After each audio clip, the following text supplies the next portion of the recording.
हम मीनू झा उपस्थित छी एकटा पाबनिक गीत लऽ कऽ।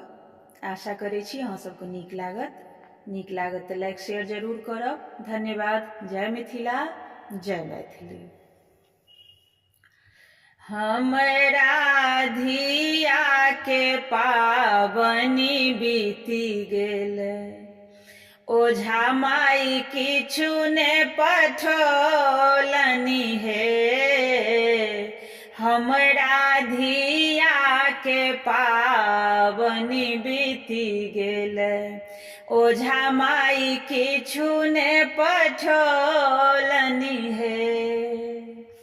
ओझा माई किछु ने पठौलनि हे, समधिन किछु ने पठौलनि हे।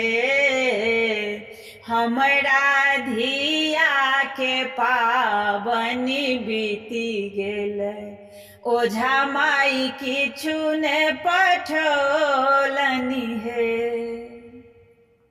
घर पछुआरबा में बसनी कपड़िया, ओकरे सोनेह जोड़िली तथी हे। ओकरे सोनेह जोड़िली तथी हे। ओ तही दी तनी साड़ी साया, हमरा धिया ले पठबी तथी हे। ओ तही दी तनी साड़ी साया, हमरा धिया ले पठबी तथी हे। हमरा धिया के पाबनि बीती गेल, ओझा माई किछु ने पठौलनि हे। घर पछुआरबा